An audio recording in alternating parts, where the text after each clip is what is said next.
Hello and welcome. I am Jackie from the channel Ask Jackie, and today we have another episode of Jackie Answers. You asked me a question and I'm going to help you answer it. In today's episode, I'm going to answer a question that I got from my friend Rogério, and he wants some advice on how to raise a trilingual child. Rogério asked, "Hi Jackie, I'm Brazilian and I'm married to Lucia from Slovakia. We live in Brazil and we communicate with each other in English. We have a child, Lucas, that is 5 months old, and we'd like your opinion. What is the best way for us to teach him English? I already speak with him in Portuguese and my wife speaks with him in Slovak. However, he hears us talking in English. What can we do so that he learns all three languages well?" Great question, Rogério. And this is something that even you parents that do not speak 2 or 3 different languages in your home, you guys can also benefit from these tips if you want to help your children learn English at home, okay? So first of all, let's talk a little bit about what helps children when they're learning 2 or 3 languages at a very young age. One thing I've learned from my own personal experiences and from talking to other parents that are raising bilingual and trilingual children is that children need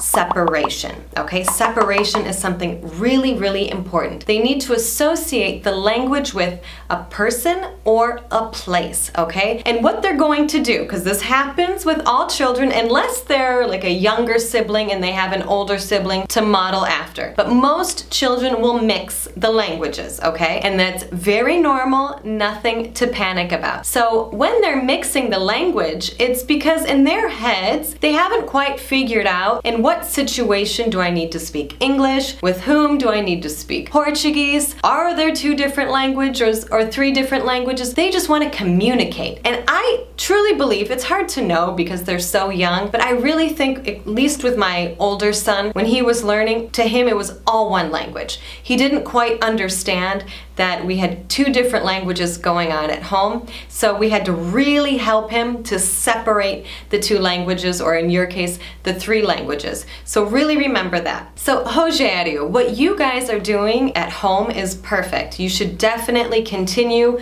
talking with your son in Portuguese. Your wife should continue speaking with him in Slovak. And one thing to keep in mind, he's very little. I think you say he's 5 months. He's probably not talking yet, but when he does start talking, it's really important that you always encourage him to talk with you in Portuguese and that your wife encourages him to respond to her in Slovak, okay? And not to let him mix too much, okay? And the fact that you both speak with each other in English is another advantage because he's gonna listen to you guys and he's gonna get to an age where he's really gonna wanna know what you guys are saying because children are really curious and they really do not want their parents having a conversation that they don't understand. So that's something great that you guys are doing, and that will also help him. So I'm gonna give you 3 other tips to help you encourage him to speak English, and these tips can be used by other Brazilian parents that are living here in Brazil and you want to help your children learn English as well. The first tip, and this is what I would do if I wanted my children to learn a 3rd language. I would turn all the TV, music, games, audio books, I would turn all of that into the language that I want them to learn. So in your case, it's English, which is great because there is a lot of content in English. So I would definitely have English music playing in the house. If he likes to watch cartoons or TV or something like that, make sure it's all in English. When he gets older and he's learning his letters and numbers and vocabulary, there's tons of games that you can download on an app or your phone that are really educational, that help children learn lots of vocabulary. I think they're fantastic for kids that are learning another language or even their own language. Identifying letters and things like that are great games. Also, there are books for children that sometimes have a button in which you can hear a native speaker reading this book to your child, which is another great option for your son, and you can find lots of books like this in English. All of these options that I mentioned, TV, music, videos, games, books, those are very low cost options. A lot of them are free or just at a very low cost. The second tip that I'm going to give you is a paid option, but it's also a very good option. You could look for someone in your city, an American teenager or a Canadian, or maybe a teenager that studies at an international or American school. This is something that I would personally do. I would look for a young teenage girl that speaks English, that goes to the American school or is from the US, that lives in my city and wants to come over and play with my children a few times a week, okay? This would be kind of like babysitting, but you could even stay home with her, just have her play with him, encourage him, and then she also becomes a reference to him for that language. So when he does begin speaking, he will associate English with her face and speak with her in English. Another paid option, there are daycare centers and schools that are English only or bilingual. These tend to be a little bit more expensive, but again, if you can afford it and you think it's worth the price,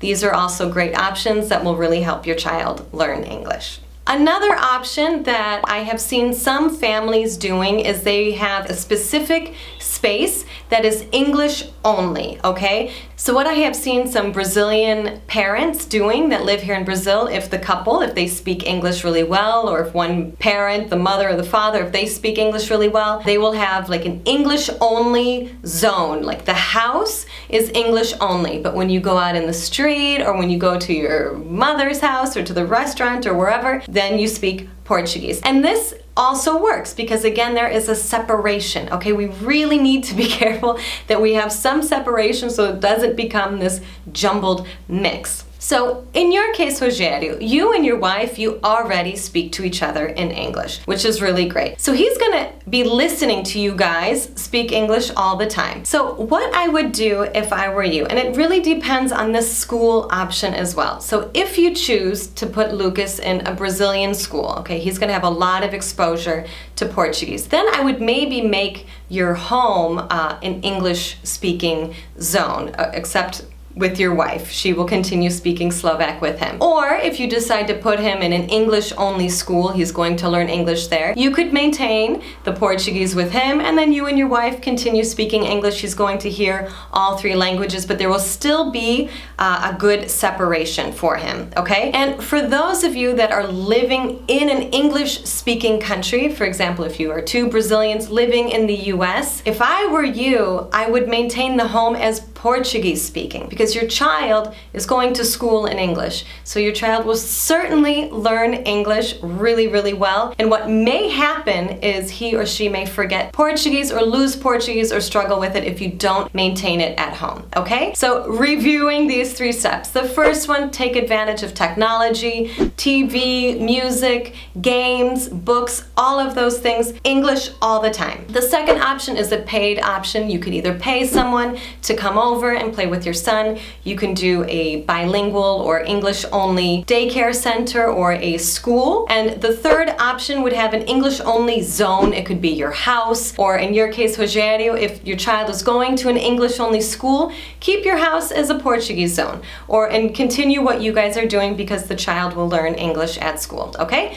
But if he goes to a Portuguese school, then maybe speak more English with him at home. All right? Also remember that we really need to be careful that we encourage our children, we give them positive reinforcement, we give them good attention when they are trying to learn these languages, and to be very patient with them, because bilingual and trilingual children or polyglot children, they have to think twice or 3 times as much as monolingual children, okay? So it's very likely that your child will take longer to speak. My son took a lot longer than the other kids in his class to speak because they have to think of what word should I use, what situation am I in, and they have to use their brains a lot longer. Boys take a little bit longer than girls anyways to speak. So that's something just to be prepared for. Don't worry about it if he tends to be a little bit quiet or if he's not communicating as well as his other peers, okay? That's super normal with bilingual or multilingual children. What we need to do is encourage encourage them and really create some separation. All kids really need limits, clear separation, so that they don't have a constant mix of 2 or 3 languages all the time, okay? So I really hope this video helped you, Rogério, and I hope this helped the rest of you guys who are curious about raising bilingual or trilingual children. And if you like this video, don't forget to give it a thumbs up. You can also follow me on Facebook and Instagram if you are not following me there. Subscribe to my channel if you haven't done so already. And remember, if you have any questions, ask Jackie. Bye-bye.